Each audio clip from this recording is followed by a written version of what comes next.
Dear students, तो आज की वीडियो में हम करने वाले हैं क्लास 6 का ये जो कॉलिन्स परफेक्ट मैथ्स है उसका एक्सरसाइज नंबर है 5C। और इसमें हम क्वेश्चन नंबर 5 को करेंगे। पहली वीडियो में मैंने आपको सारी चीज़ें बताई थी कि ascending order, descending order, basically 1 से 4 तक के क्वेश्चंस किए थे, राइट। सो 5 का ए क्वेश्चन करते हैं। यहाँ पे वर्ड प्रॉब्लम के क्वेश्चन है। सो रीड करो यहाँ पे। For skipping Reena use 2/3 meter of rope and Sahana used 2/5 meter of rope. Who used the shorter rope? तो यहाँ पे दो जो बच्चे हैं उन्होंने जितने मीटर की लेंथ ली है रस्सी को स्किपिंग करने के लिए, उसमें हमें बताना है कि किसने छोटी रस्सी ली है, किसने बड़ी रस्सी ली है। सो एक एक करके लिख लेते हैं। रीना ने कितना यूज किया है? रीना यूज्ड 2/3। तो इसको हम मिक्स फ्रैक्शन से सिंपल में कैसे करेंगे? 3 2 6, 6 + 2 8/3 हो जाएगा। इतना मीटर रीना ने यूज किया है। सेकेंड यहाँ पे सहाना ने कितना यूज किया है? सहाना यूज्ड 2/5। तो ये क्या हो जाएगा? 5 2 10 + 2 फिर 12/5 मीटर। तो बेसिकली 8/3 एंड 12/5। तो 3 और 5 का एलसीएम लेना पड़ेगा हमें। LCM of 3 and 5 is 50। बिना एलसीएम ले आप कंपेयर नहीं कर सकते बिकॉज डिनोमिनेटर सेम नहीं है, ठीक है। सो यहाँ पे डिनोमिनेटर जो है 15 हो जाएगा क्योंकि 15 एलसीएम आया। तो 8/3 इक्वल्स टू 15 बनाना है। 15 बनाने के लिए 3 में किसका मल्टीप्लाई करोगे आप? 5 का। सो इसलिए ऊपर भी 5 का होगा। 8 5 = 40। तो 40/15 मीटर हो गया किसका? रीना का। इसी तरीके से अगर हम सहाना करेंगे तो यहाँ पे 12/5 इक्वल्स टू क्या बनाना है यहाँ पे? नीचे 50। सो 5 × 3 करना पड़ेगा, इसीलिए ऊपर भी 3 का करेंगे। तो यहाँ पे 12 3 = 36। सो क्वेश्चन में पूछा है हु यूज द शॉर्टर रोप, किसने छोटी रस्सी का यूज किया। तो अब डिनोमिनेटर सेम हो गया, 40/15 36/15। तो यहाँ पे देखने से ही लग रहा है कि जो सहाना है उसने छोटी रस्सी का यूज किया है। तो सिंपल आंसर में लिख दो Sahana used shorter length of rope, ठीक है। सेकेंड क्वेश्चन है in an exam Uday attempted 5/7 of total number of question. जितने क्वेश्चन थे उसका 5/7 किसने अटेम्प्ट किया? उदय ने। आकांक्षा है जिसने अटेम्प्ट किया 3/5 of total number of question. Question पूछा है हु अटेम्प्टेड मोर क्वेश्चन। तो बेसिकली अब फ्रैक्शन का हमें पहले डिनोमिनेटर सेम करना पड़ेगा, तभी हम इसमें भी बता सकते हैं किसने ज्यादा अटेम्प्ट किए किसने कम। तो सिंपल आपको फर्स्ट ऑफ ऑल क्या करना पड़े, पहले लिखो किसने कितने अटेम्प्ट किए। उदय ने कितना अटेम्प्ट किया? यहाँ पे उदय अटेम्प्टेड। वर्ड प्रॉब्लम के क्वेश्चन में बहुत जरूरी होता है लिखना 5/7 ऑफ क्वेश्चन, ठीक है। यहाँ पे क्यू से क्वेश्चन लिख लो। और उसके बाद आकांक्षा का क्या है? आकांक्षा है ना, स्पेलिंग ठीक है। आकांक्षा अटेम्प्टेड कितना है यहाँ पे? 3/5। सो यहाँ पे 3/5 ऑफ क्वेश्चन।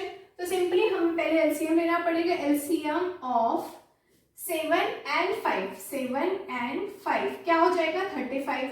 अब देखो जब एलसीएम 35 आए तो दोनों के डिनोमिनेटर में हमें 35 बनाना पड़ेगा। उसके बाद क्या करेंगे हम? यहाँ पे लिखो यू से उदय का लिख रहे हैं। 5/7 इक्वल्स टू 35 बनाना है, उसके लिए हमें 7 5 से करना पड़ेगा। तो ऊपर भी 5 कर दो तो 25/35 आ गया। नेक्स्ट है इसी तरीके से अगर हम आकांक्षा का करें तो क्या है यहाँ पे? आकांक्षा का 3/5 है। डिनोमिनेटर में क्या बनाना पड़ेगा? 35। सो यहाँ पे 5 7 = 35 हो जाएगा और यहाँ पे 3 7 = 21। सो यहाँ पे देख सकते हैं 25/35 21/35। क्वेश्चन क्या था? Who attempted more. तो सबसे पहले देखो जब डिनोमिनेटर सेम है तो हम बिल्कुल अच्छे से कंपेयर कर सकते हैं। 25/35 आया है, दैट मीन्स अगर 35 पूरे क्वेश्चन थे तो 25 किसने अटेम्प्ट किया? उदय ने अटेम्प्ट किया। तो यहाँ पे हु अटेम्प्टेड मोर, तो that is the answer. Uday ने ज्यादा अटेम्प्ट किया, तो Uday attempted more question than आकांक्षा।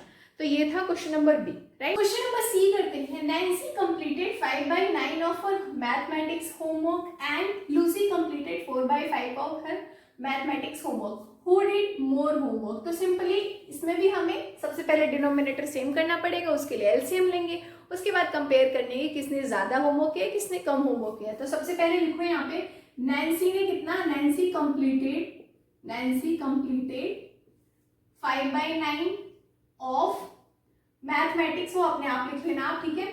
और यहाँ पे लूसी ने कितना कंप्लीट किया है, 4/5 ऑफ मैथमेटिक्स, ठीक है। तो यहाँ पे M फॉर मैथमेटिक्स, N और L नैन्सी लूसी। तो यहाँ पे आप क्या करेंगे, हम लेंगे एलसीएम ऑफ 9 and 5 is 45। सो जब हमारा एलसीएम 45 आ गया तो बस डिनोमिनेटर को सेम करना है यहाँ पे। सो यहाँ पे 5/9 इक्वल्स टू 45 है, तो 9 इंटू 5 करना पड़ेगा। 9 5 से 45, तो ऊपर भी 5 का कर दो, 5 5 से 25। नेक्स्ट यहाँ पे जो है 4/5 है, तो 4/5 इक्वल्स टू 45 है, तो 5 9 जा 45 होता है, तो 4 9 जा 36। तो देख सकते हैं अगर 45 क्वेश्चन रहा होगा तो उसमें से 25 किसने सॉल्व किया है, नैन्सी ने। तो ये नैन्सी का था और इसी तरीके से ये लूसी का था, ठीक है, ये लूसी का था। तो यहाँ पे सिंपली देख सकते हैं अगर क्वेश्चन में पूछा हु डिड मोर होमवर्क, तो सबसे पहले यहाँ पे देखो 36 क्वेश्चन अगर लूसी ने किया है तो Lucy did more homework of mathematics, ठीक है। तो इस तरीके से हमने सी कर लिया। नाउ क्वेश्चन नंबर डी करते हैं। Kuldeep ate 3/5 kg of cake and Rohan ate 9/15 kg of cake, who ate more cake. तो सिंपली 3/5, 1 kg का 3/5 किसी ने खाया है और 1 kg का 9/15 किसी ने खाया है फ्रैक्शन में। तो अब बस कंपेयर करना है, तो हम क्या करेंगे, सिंपली मैं यहाँ पे लिख दो के कुलदीप एट 3/5 और इसी तरीके से यहाँ पे नेक्स्ट क्या है, यहाँ पे रोहन कितना है, रोहन 8 9/15। एलसीएम क्या हो जाएगा, एलसीएम ऑफ 5 and 15, 5 and 15 का एलसीएम क्या होगा, 15 ही होगा, क्योंकि 5 के टेबल में 15 आता है और 15 के टेबल में 15 आता है। तो सिंपली यहाँ पे कर दो 3/5 इक्वल्स टू हो जाएगा 15, 5 3 जा 15 एंड ऊपर भी 3 3 जा 9/15। और यहाँ पे ये तो हो गया किसका, कुलदीप का। और यहाँ पे रोहन का क्या हो जाएगा, 9/15। अब जब डिनोमिनेटर 15 है ही है तो 1 का मल्टीप्लाई कर दो 9/15। तो यहाँ पे आंसर क्या हो जाएगा, हु एट मोर केक के बजाय both of them ate equal number of pieces, equal number of cake. तो यहाँ पे सिंपली स्पेस नहीं है, या फिर आप लिख देना कि both of them ate equal number of cake. So इस वीडियो में इतना ही। नेक्स्ट वीडियो में हम इसके आगे की एक्सरसाइज करेंगे। प्लीज़ आप लोग ज़्यादा से ज़्यादा शेयर करो, तभी पॉसिबल हो पाएगा सारे चैप्टर्स को कवर करना, ठीक है। मिलते हैं नेक्स्ट वीडियो में, तब तक के लिए बाय बाय।